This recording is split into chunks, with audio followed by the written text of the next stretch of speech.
ओम नमो भगवते महावराहे। आज कूर्म द्वादशी व्रत के बारे में जानेंगे। दुर्वासा जी कहते हैं, मुने, जिस प्रकार मार्गशीर्ष का यह मत्स्य द्वादशी व्रत है, प्राय ऐसा ही पौष मास का कूर्म द्वादशी व्रत है। इसी मास में देवताओं ने समुद्र का मंथन कर अमृत प्राप्त किया था। उस समय भक्तों को अभिलषित पदार्थ देने में कुशल स्वयं भगवान नारायण कच्छप रूप से अवतरित हुए थे। उस दिन यही महान पवित्र तिथि थी। अतः पौष मास के शुक्ल पक्ष की यह दशमी इन कूर्म रूप धारण करने वाले परम प्रभु परमात्मा की तिथि है।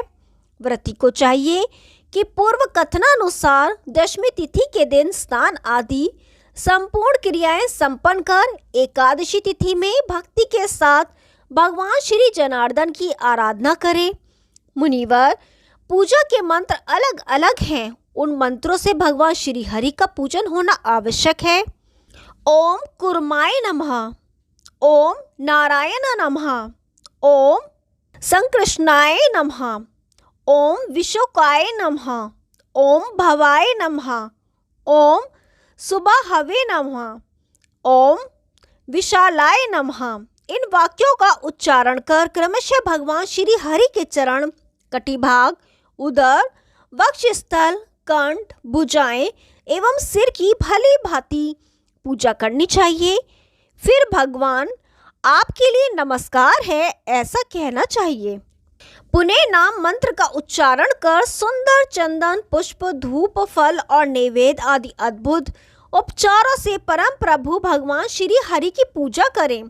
फिर सामने एक कलश रखकर उस पर अपनी शक्ति के अनुसार भगवान कूर्म की स्वर्णमयी प्रतिमा स्थापित करें।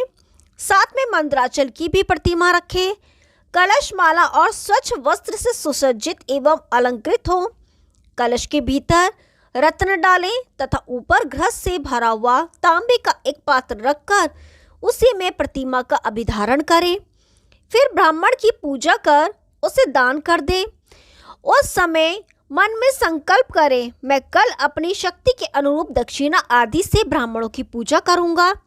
इससे कर्म रूप में प्रकट होने वाले देवादिदेव भगवान नारायण को मैं प्रसन्न करना चाहता हूँ। इसके पश्चात अपने सेवक वर्ग के साथ बैठकर भोजन करें। विप्र, इस प्रकार कार्य संपन्न करने पर व्रतकर्ता के पाप नष्ट हो जाते हैं। इसमें कुछ अन्यथा विचार नहीं करना चाहिए। वह पुरुष संसार चक्र का त्याग कर भगवान श्री हरि के सनातन लोक को चला जाता है। उसके पाप तत्काल विलीन हो जाते हैं और वह शोभा तथा लक्ष्मी संपन्न होकर सत्य धर्म का भाजन बन जाता है।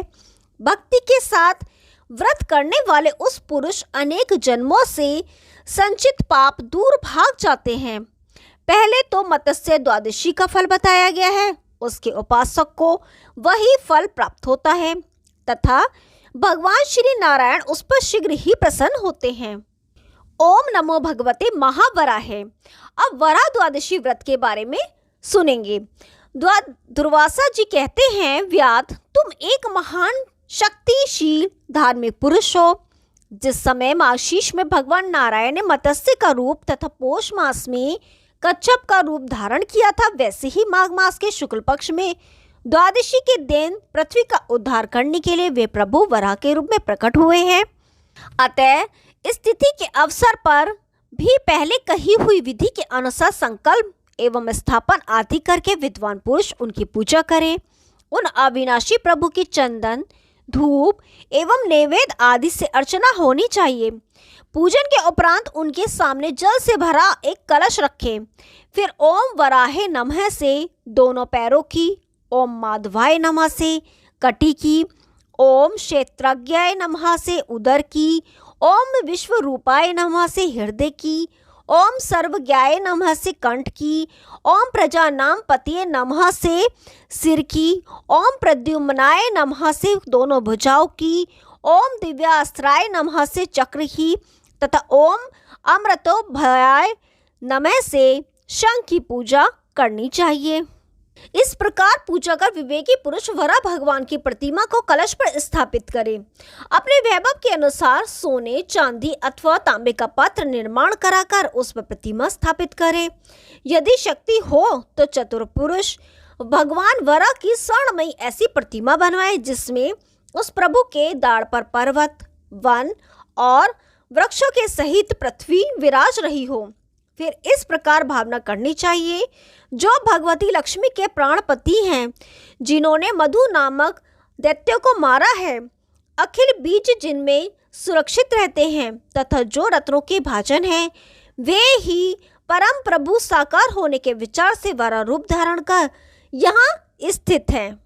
फिर उन्हें कलश पर विराजमान कर दें। मुने वह कलश 2 सफेद वस्त्रों से आच्छादित होना चाहिए। उस पर तांबे का एक पात्र रहना आवश्यक है।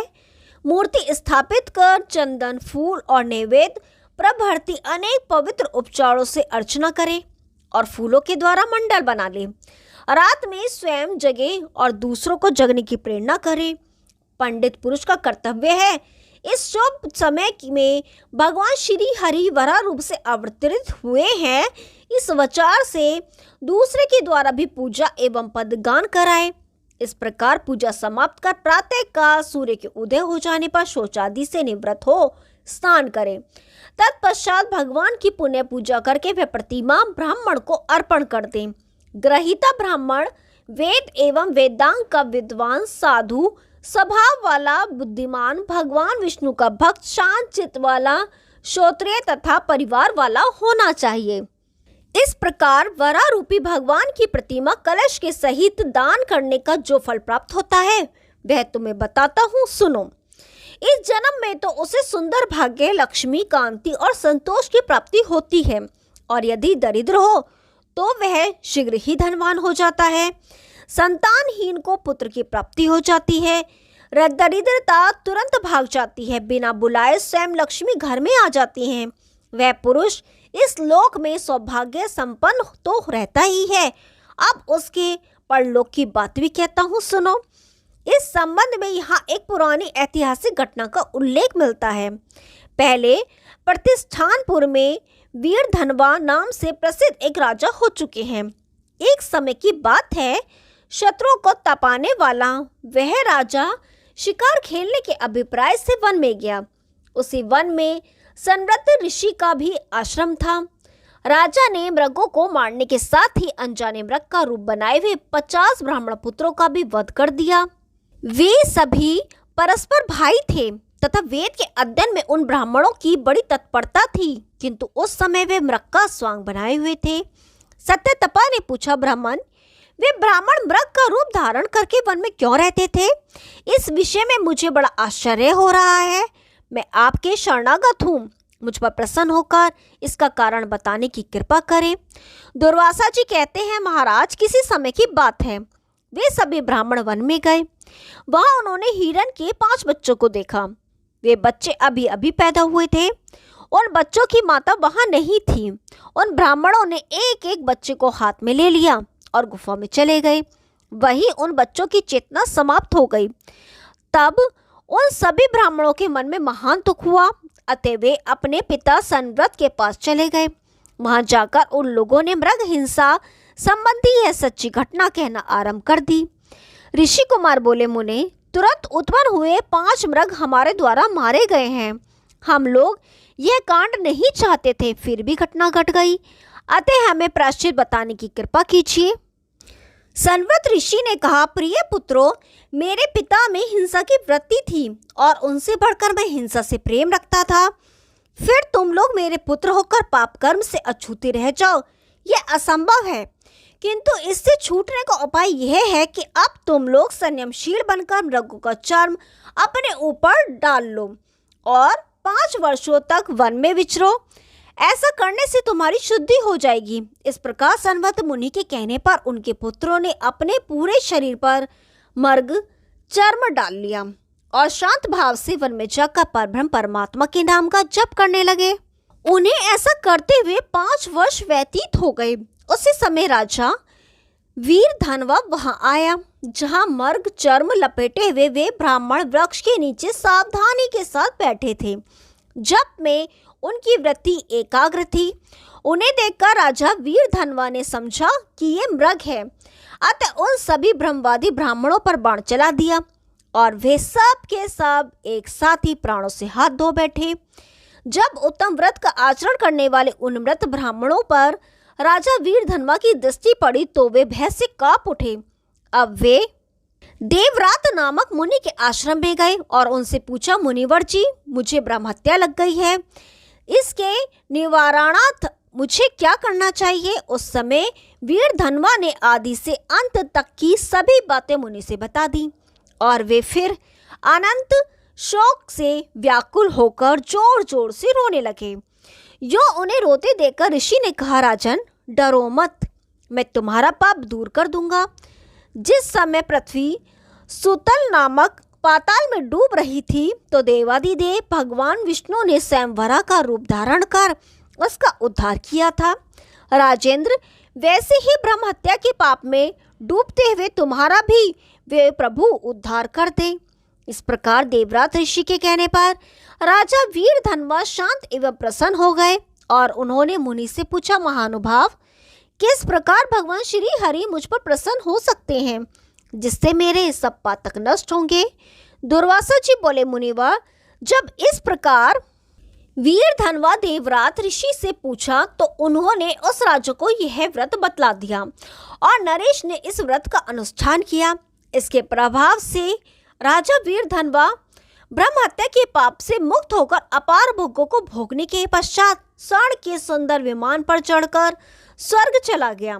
वहाँ इंद्र उठकर उसके स्वागत के लिए अर्घ लिए हुए आगे बढ़े। इंद्र को आते देखकर भगवान श्री हरि के पार्षदों ने उनसे कहा, देवराज, आप इधर न देखें, कारण आपकी तपस्या इनसे न्यून है। इसी प्रकार एक एक करके सभी लोकपाल आए और तपहीन होने के कारण भगवान विष्णु के सेवकों ने उनमें से किसी को भी स्वागत का अवसर नहीं दिया, क्योंकि राजा वीरधनवा के तेज प्रताप के सामने वे फीके पड़ रहे थे। महामुनि इस प्रकार वह राजा सत्यलोक तक पहुंच गया। वहां पहुंचने पर जन्म मरण की श्रृंखला समाप्त हो जाती है। वह सत्यलोक न तो अग्नि से भस्म होता है और न जल में लीन होता है। आज भी महाराज वीरधनवा देवताओं द्वारा प्रशंसित होते हुए भी वहीं विराजमान है। यज्ञ स्वरूप धारण करने वाले भगवान श्री हरि के प्रसन्न हो जाने पर ऐसा कौन सा आश्चर्यकारी कर्म है जो संपन्न ना हो सके। उनके प्रसन्न होने पर इस जन्म में भी आयु, आरोग्य और सौभाग्य सुलभ हो सकते हैं।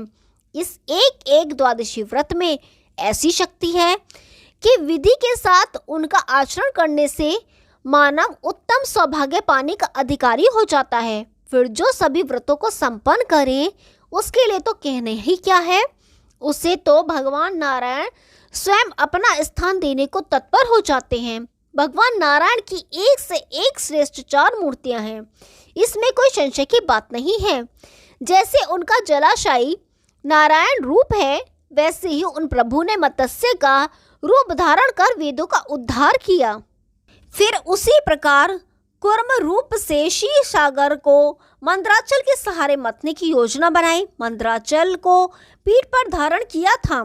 यह उनकी दूसरी मूर्ति है। पुनः पृथ्वी रसातल में चली गई थी, वैसे ही उसे ऊपर लाने के लिए उन परम प्रभु ने वराह का रूप धारण किया था। यह उन भगवान नारायण की तीसरी मूर्ति है।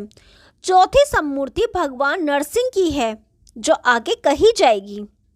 ओम नमो भगवते महावराहे। आगे का भाग कल सुनाएंगे। तब तक के लिए नमस्कार।